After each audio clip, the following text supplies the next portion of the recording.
story time today. I am Mrs. Karen. I'm at the Harvard Dickens Library, and I'm right by our library Christmas tree because today, our story time today is celebrating Christmas. So the first thing I want to say is Merry Christmas. I hope you're having fun getting ready for Christmas, which is coming up very soon. What are some things that you're doing to get ready? Are you baking cookies? Awesome.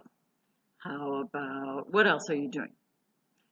Buying presents, very good. How about, what do you do once you buy those presents? You have to wrap them, very good. What's something that you can open up, write your name in, put it in an envelope, lick the envelope, put a stamp on it, and send it to somebody? Writing a Christmas card, very good, good job. Those are all fun things that we can do to get ready for Christmas, right? But the most important thing we can do is just be kind to each other, right? Do nice things. Maybe you can help mom and dad around the house, help a brother or sister. Those are all wonderful things we can do to share love of Christmas. Now, before we get too far, the first thing I want to show you is the words Merry Christmas. Merry Christmas, when we say that, is two words. It's this word right here, Merry, and then this one down here, Christmas. Now, if you've been joining us each week for story time, you already know the first letter for the word Merry is what word? M. Very good, because we learned that one not too long ago. And a long time ago, we learned the first letter for Christmas. And do you remember what that one is? C. Excellent. So M for Merry, C for Christmas. Merry Christmas. Now, remember I said one of the funnest things that we can do for Christmas is to be kind to each other. I have an awesome story to read to you, one of my favorite Christmas stories, about someone who is kind, starting out really big and getting smaller and smaller and smaller as the story goes along. Keep an eye on this big Christmas tree. This story is called Mr. Willoughby's Christmas Tree. And if you look at the picture right there, there's Mr. Willoughby right there, and that's his beautiful Christmas tree. It's got a little bit of a problem. Does it fit inside his living room? No, you're right, it doesn't. See, it's kind of touching the ceiling and bending over. Mr. Willoughby has to figure out how to get that Christmas tree to fit just right. I wonder how he's going to do it. Shall we see? Mr. Willoughby's Christmas tree came by special delivery. Full and fresh and glistening green, the biggest tree he had ever seen. He dashed downstairs to open the door. This was the moment he'd waited for. "A magnificent tree, splendid," he cried. "Please, sir, won't you carry it right inside? I think it might look best this year, right in the parlor corner here." Parlor is another word for living room or front room. But once the tree stood in its place, Mr. Willoughby made a terrible face. The tree touched the ceiling, then bent like a bow. "Oh, good heavens," he gasped. "Something must go." And there is Mr. Willoughby's Christmas tree. Can you see it bending onto the ceiling? Now, what do you think he should do? Let's see if he takes your suggestion, shall we? Baxter, the butler, was called on in haste to chop off the top, though it seemed quite a waste. "That's great," Mr. Willoughby cried with glee. "Now we can start to trim my tree." Now, when we say trim a tree, we mean to decorate it, right? When the trimming was well underway, the top was placed on a silver tray. Baxter said, "I know just who'd be delighted with this Christmas tree."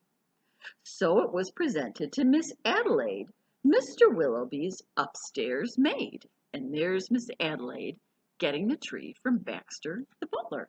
Wasn't that nice of him to share it? "Won't this tree be a pretty sight when I have trimmed it later tonight? But the top, oh dear, I'm so afraid, will have to be cut," sighed Miss Adelaide. And so with scissors, sharp and long, she snipped off the top while she hummed a song. The top was set out the very next day in back of the house to be thrown away.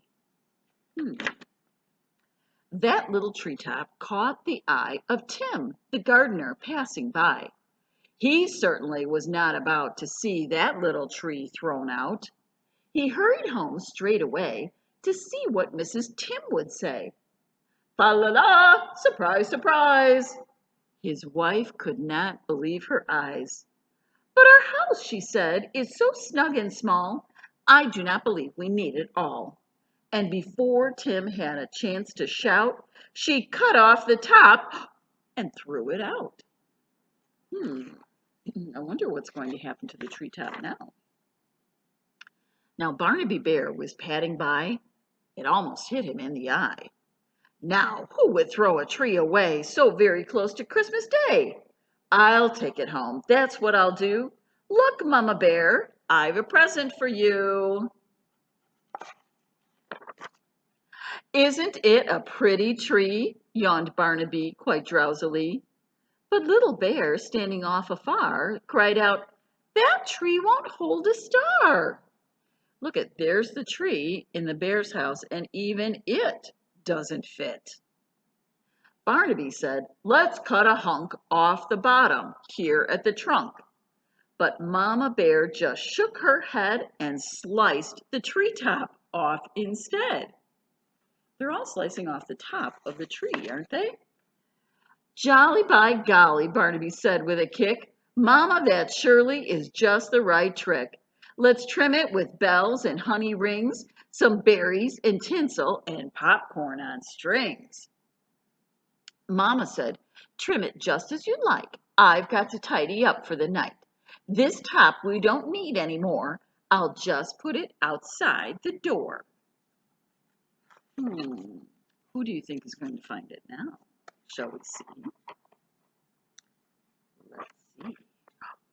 Later on that frosty night, Frisky Fox came into sight. He spied the treetop, rubbed his chin, opened his sack, and stuffed the top in. He scampered home and jumped his gate. This Christmas present couldn't wait. It's even better than mincemeat pie, said Mrs. Fox with a happy sigh. Then the foxes saw that their Christmas prize was just a wee bit oversized. And there is the fox's Christmas tree, and it has the same problem, right? It's not fitting. So what do you think they're going to do? There, my dears, don't you worry. I'll fix this top now in a hurry. And what does Mrs. Fox do? You're right, she cuts off the top. Benjamin Rabbit found it then, just outside the fox's den. It seems, he thought, most certainly Santa left that for my family. Look, he cried, see the tree I found? With that he called his family round.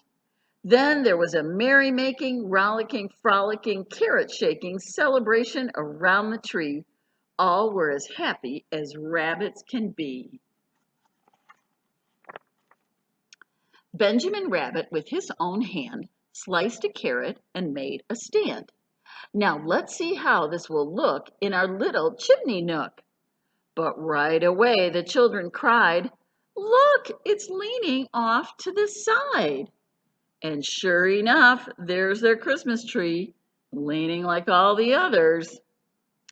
It's too tall, that's all, said Mrs. Rabbit, and as though it were a summer carrot, she gave it a chop and threw away the top. Look at how tiny that top of the Christmas tree is now. It's gotten a lot smaller, hasn't it? Then Mistletoe Mouse just happened to see that tiny tip of a Christmas tree. He pulled it through the snow and ice, up some stairs. He fell down twice. At last he reached his cozy house. It's just the right size, said Mrs. Mouse. Then at the top, if you please, they put a star made out of cheese. And there's the tippy top of Mr. Willowby's Christmas tree, landing in the house of mice. But let's see where those mice live. Oh, wasn't it grand to have a tree exactly like Mr. Willowby? Now there's Mr. Willowby sound asleep by his big Christmas tree, and right behind him, right in his very own house, are the little mice who have the tippy top of his Christmas tree. So the tippy top of that Christmas tree went from the maid to a bear to a fox to a rabbit to a teeny tiny little mouse. Everyone sharing and thinking they were fixing their problem, but they were really sharing the Christmas tree with someone else. And that's what we like to do at Christmas time, is share and show other people how much we care, right? Now there's somebody very special that comes at Christmas time. Let's see if you can tell me who it is. It's somebody that wears a red suit. He's got a big white beard. He says, ho, ho, ho. Who do you think it is? Santa. Very good. I have a little finger play to share with you, and you're just going to use your fingers on your hand, okay? We're going to pretend. Here is the chimney. Here is our chimney. We're going to put our thumb inside our chimney. So put your thumb down and wrap your fingers around it. Here's the chimney. Here is the top. Open the lid. Out Santa will pop. There goes your thumb. Santa is your thumb. Should we try that again? Here we go. Take your hand just like this and put your thumb down like that, and then cover up your thumb with your fingers. Now, this is our chimney. Here is the chimney. Here is the top. Open the lid. Out Santa will pop. Yay! Good job. Now, speaking of Santa, and we read about a Christmas tree, how about if we make a Santa ornament for your Christmas tree? How about if our Santa looks just like this? Ho, ho, ho is what he says, right? You bet. And this Santa is nice and fluffy. He's got his red hat with lots of fluff on it. He's got his red nose, his cherry red nose. And you know what our Santa is made out of? My Santa is made out of my hand. I used my hand to make my Santa. Do you think you could try making a Santa out of your hand? I think you can too. I'll give you a list of supplies that you need to make your Santa. Make sure you bring your hand, and I'll be right back, and then we'll make a Santa ornament together. See you in a minute.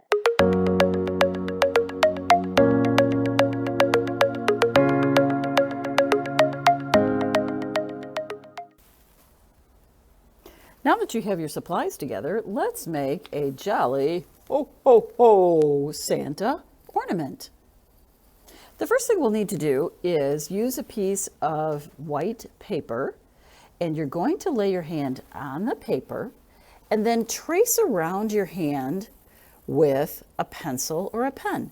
You might need to have a grown-up help you with this step, but either way, you can trace your hand, and when you get to the end of your hand, round it off at the bottom so your hand has a round base.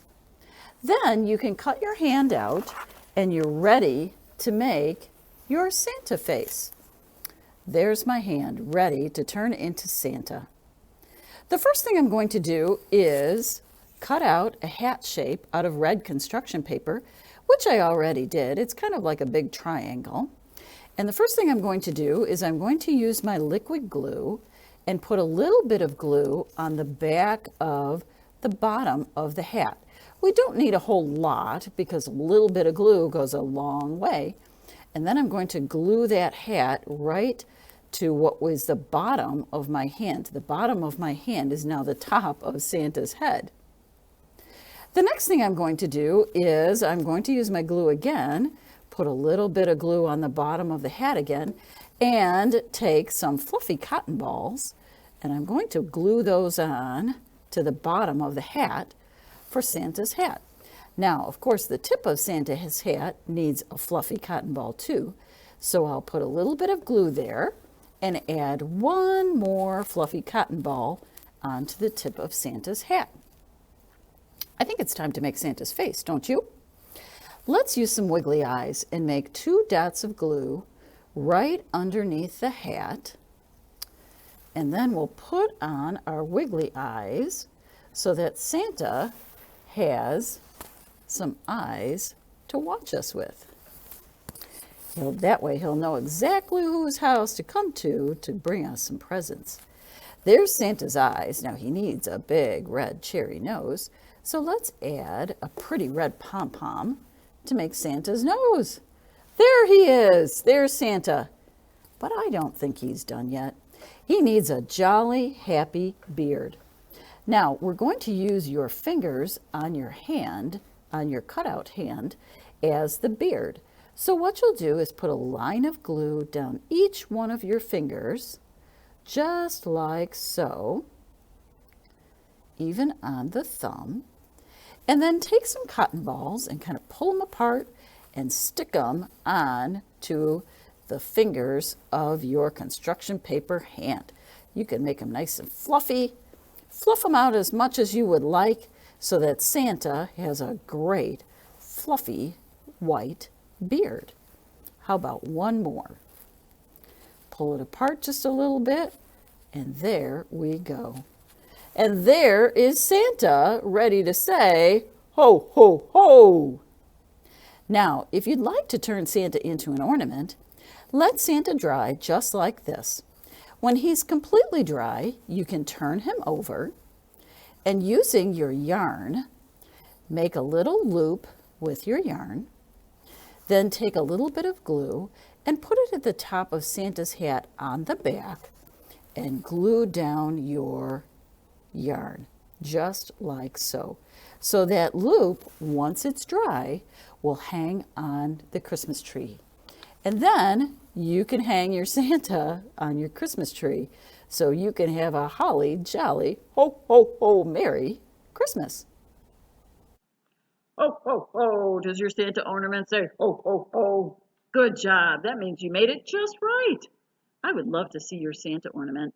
If you can have a grown-up take a picture of you holding your Santa ornament, at the end of our storytime video, I will show you where to email that picture so I can see your ho, ho, ho Santa ornament.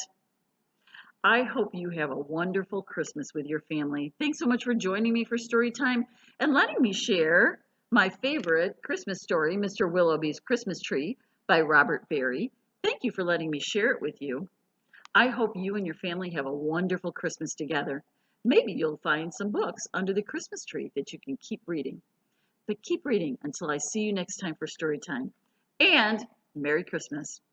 Bye.